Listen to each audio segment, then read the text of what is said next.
bisa sampai ratusan piece-nya. Nah, ini aku punya contoh. Jadi misalnya seperti ini ya, kita mau tentuin ukurannya itu apa aja.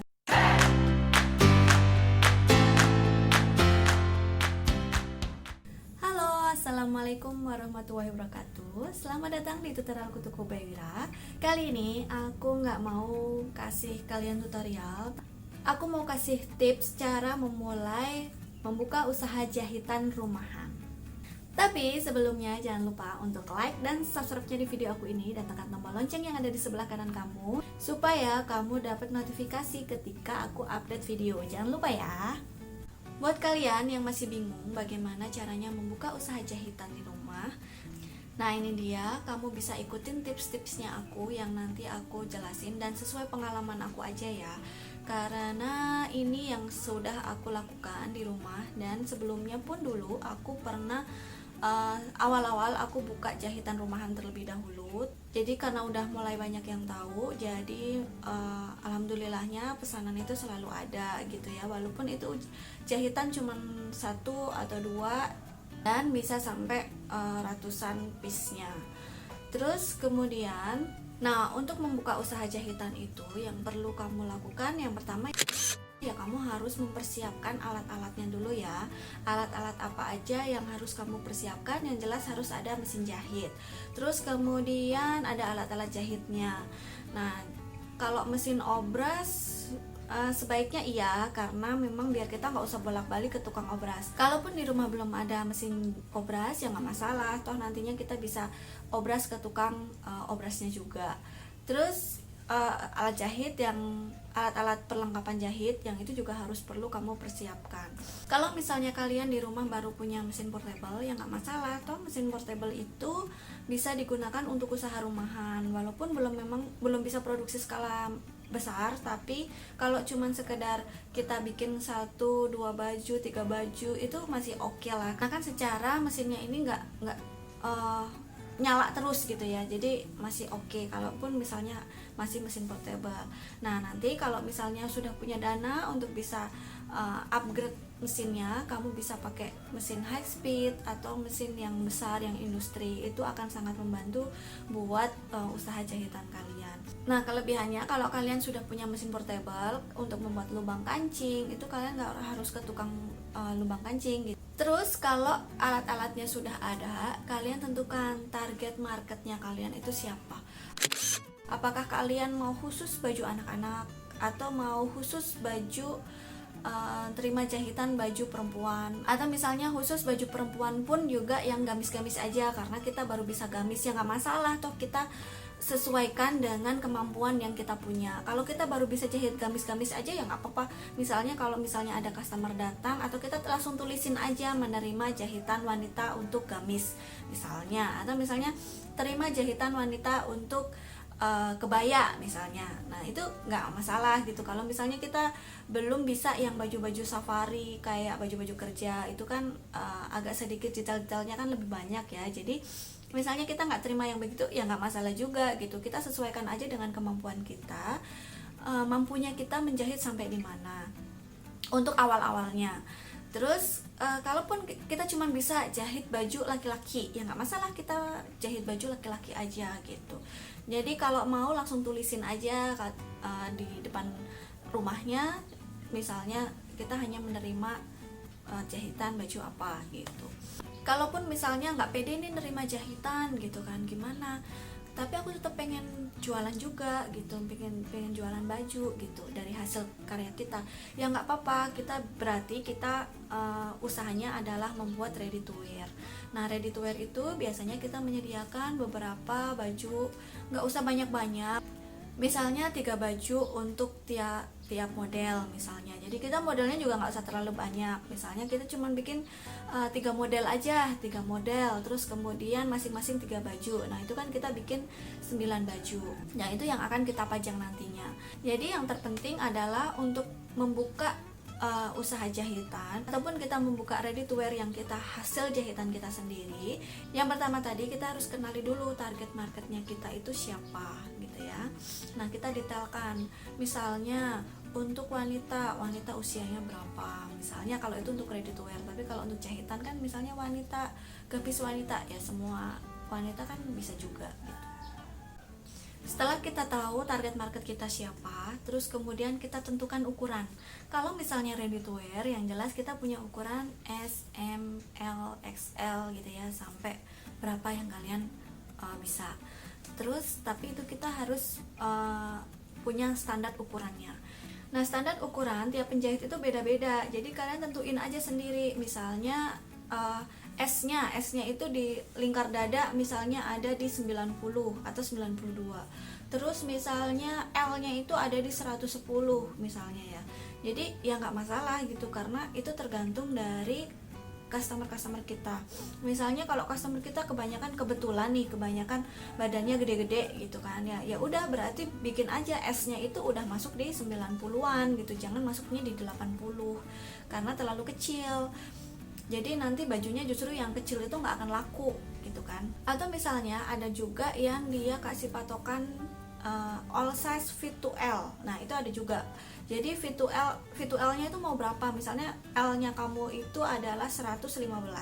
Jadi baju itu bisa dipakai dari badan yang kecil, badan standar ya, yang kecil, terus sampai dengan L yang 115 cm itu LD-nya. Jadi ukuran itu bisa kamu pakai dari ukuran yang badannya mungkin ada di sekitar 90-an sampai dengan 115 gitu kan, karena tadi L-nya kita mau pakai yang LD 115. Jadi kamu bisa pakai itu juga. Atau misalnya kamu mau pakai yang ukurannya yang gede-gede aja, big size gitu, karena kebetulan customernya di lingkungan rumahnya banyak banget yang memang ukurannya banyak gede-gedenya, ya udah kita pakai langsung aja ukuran big size gitu. Atau karena kebetulan badan kita pun juga besar, jadi kita menyesuaikan dengan badan kita. Jadi kadang ada yang punya usaha itu berangkat dari pengalaman kita. Jadi pengalaman kita itu, misalnya saya itu badannya LD-nya itu 125, tapi saya itu susah banget kalau mau cari baju. Ada nggak ya orang-orang di luar sana itu yang susah juga ketika cari baju yang LD-nya itu 125? Mungkin di luar sana juga susah juga ketika LD-nya sama kayak aku yang 125 ini cari baju juga. Jadi aku mau bikin yang baju-baju big size deh, yang ukurannya kayak bajunya badan aku misalnya gitu. Nah, itu bisa jadi dijadikan patokan marketnya kita gitu. Jadi ukuran-ukuran itu yang kita harus sesuaikan. Nah, kalau itu yang ready to wear. Tapi kalau misalnya kalian mau buka usaha jahitan yang custom, maka kalian harus punya daftar-daftar ukuran apa aja yang harus kalian ukur gitu. Nah, ini aku punya contoh. Jadi misalnya seperti ini ya, kita mau tentuin ukurannya itu apa aja. Misalnya dari panjang baju, terus kemudian dari lingkar badannya, terus semua nanti ukuran-ukuran yang nanti akan kamu pakai untuk membuat baju orang tersebut. Nah, terus dari situ juga kamu tulisin juga nanti di keterangannya gambar baju yang ingin kamu buat itu seperti apa. Gambarnya nggak usah bagus-bagus, yang penting ada detailnya apa aja yang nanti akan dibikin, modelnya itu seperti apa. Atau misalnya kalau kamu udah punya contoh, ya nggak masalah pakai contohnya itu aja. Terus misalnya nanti kalau ada penambahan, misalnya bajunya butuh furing ataupun misalnya bajunya butuh kain apa, kamu tulisin di sini. Ya, terus kemudian di atas ini kamu kasih nama, tanggal masuk, terus nanti tanggal bajunya mau diambil itu kapan, kamu juga tulis. Jadi supaya nggak telat, nanti kita bisa cek lagi, oh ini tanggal segini mau diambil, jadi bajunya udah siap juga. Terus misalnya kalau udah ada DP-nya, kamu tulisin DP berapa gitu, supaya nanti kita nggak lupa. Kalau orangnya itu sudah kasih uang, jadi kita nanti nggak berantem di belakang gitu ya. Kita udah tahu kalau ini tuh udah DP, misalnya DP berapa, 100.000 gitu. Nah, terus kemudian kalian tentuin harganya juga, harganya itu berapa. Jahitan gamis misalnya mulai dari 100.000 ya, tergantung dari modelnya, terus juga tergantung dari daerah ya, karena ini nggak ada patokannya. Yang jelas adalah nutup biaya produksi, atau misalnya kayak alat-alat jahitnya, listriknya gitu kan. Terus tenaga kamu juga nggak sia-sia kebuang misalnya gitu ya. Jadi misalnya harganya berapa ya, sesuaikan aja, atau kamu bisa tanya-tanya ke beberapa daerah kamu, misalnya kalau kamu jahitin itu biasanya berapa. Nah itu biasanya bisa dijadikan patokan juga. Nah selanjutnya adalah bagaimana cara pemasarannya. Nah pertama ya kamu bisa update di sosmed, misalnya WA-nya kamu. Pasti kamu kan punya banyak teman-teman kan. Jadi terima-terima aja dulu dari teman-teman dekat, dari keluarga dekat gitu. Jadi misalnya seandainya ada komplainan, mereka ini nggak akan terlalu pedas ketika kalian terima komplainannya. Jadi atau kalian juga minta masukannya, kurang di apa jahitan aku gitu. Nah itu juga akan membantu untuk mengupgrade skill kita atau mengupgrade nanti kita ke depannya supaya lebih baik lagi. Itu kalau misalnya kalian belum berani langsung terima dari orang-orang yang jauh. Tapi kalau yang belum kenal gitu ya. Tapi kalau misalnya udah langsung berani, udah pede, ya udah terima aja gitu. Toh misalnya nanti ada orang yang mengkritik pedas itu ya jangan kita terus agak down gitu ya, tapi itu dijadikan semangat untuk menjadi lebih baik lagi itu. Kemudian kamu juga bisa pasang plang ada di rumah, misalnya terima jahitan gamis wanita misalnya, atau terima jahitan wanita dan anak. Jadi orang akan tahu ketika lewat gitu kan, dia akan tahu oh di sini terima jahitan gitu. Jadi udah langsung orang secara nggak sengaja tuh pemasarannya sudah langsung ada gitu. Kalau itu yang offline-nya untuk daerah-daerah sekitar. Nah kalau online-nya kamu tadi bisa di sosmed kamu ya, mau itu WA, mau itu Instagram, mau itu Facebook, apapun yang kamu aktif di situ ya kamu pajang aja. Tapi jangan sekedar kamu pasang hasil karyanya udah selesai, pasang hasil karya udah selesai gitu, jangan ya. Tapi kamu bikin yang sekreatif mungkin. Jadi bisa juga behind the scene-nya pada saat kamu menjahit, kegiatan-kegiatan kamu di rumah, misalnya lagi packing barang-barang yang lagi kamu setrikain, nah itu bisa kamu foto gitu. Jadi itu yang bisa membuat orang semakin percaya bahwa kita benar-benar punya usaha itu gitu, dan meyakinkan orang bahwa kita juga amanah ketika kita mendapatkan pesanan-pesanan dari mereka. Nah selain itu pun kalian juga harus belajar fotografinya, meskipun pakai handphone nggak masalah gitu, tapi yang jelas fotonya jangan ala kadarnya banget gitu ya. Kalaupun memang lagi riweh-riwehnya gitu kan, terus langsung kamu foto ya nggak masalah, itu kan namanya behind the scene-nya. Tapi kalau misalnya yang hasil jadinya gitu kan, ya kamu bikinlah yang agak bagusan gitu. Bagus-bagus kalau memang kalian bisa sewa fotografer ataupun bisa langsung punya modelnya juga, ya itu akan lebih bagus lagi. Tapi kalau kita masih belum punya modal yang banyak, nggak masalah, kita pajang aja di manekin atau misalnya pakai hanger, tapi kita bisa fotonya itu lebih bagus lagi. Jadi itu nilai tambah yang harus kamu punya, fotografi itu, walaupun meskipun hanya cuman pakai foto-foto aja. Terus sekarang juga banyak kan yang tutorial foto dengan handphone, jadi hasilnya lebih bagus. Nah itu kamu bisa pelajari dari situ. Selanjutnya adalah tentang keuangan. Jadi ini sedikit banyak kamu harus tahu tentang masalah keuangan, karena kita biasanya ibu-ibu dapat uang belanja juga dari suaminya gitu ya. Jadi jangan dicampur antara uang usaha dengan uang belanjanya. Terus gimana kalau kita misalnya lagi butuh banget gitu kan, ya boleh pakai, tapi jangan semuanya kita pakai gitu, karena uang itu bisa kita kumpulkan nanti jadi modal lagi. Dan kalau kita yang misalnya yang kita usaha jasa jahitan itu ya boleh sih dipakai juga, tapi kalau misalnya sedikitnya mau ditabung untuk kita mau upgrade mesin ya bisa juga gitu. Jadi kalian harus sedikit pelajari uang masuk, uang keluar, kita catat semuanya gitu ya, biar kita tahu untuk apa aja sih uangnya, untuk jajan anak misalnya. Jadi kita harus catat semuanya supaya kita tahu bahwa usaha kita ini untung atau enggak gitu. Jadi kita ketahuan. Nah, terus sedikit tips yang harus kamu kuasai itu adalah yang pertama, kamu harus kenali dulu bahan-bahannya apa aja. Jadi mulai kenali karakteristik dari bahan-bahannya, karakternya seperti apa, apakah bahannya itu enak dijahitnya, apakah licin, apakah yang seperti apa gitu ya. Dan kamu juga dari pengenalan bahan itu kamu bisa menyesuaikan modelnya itu seperti apa.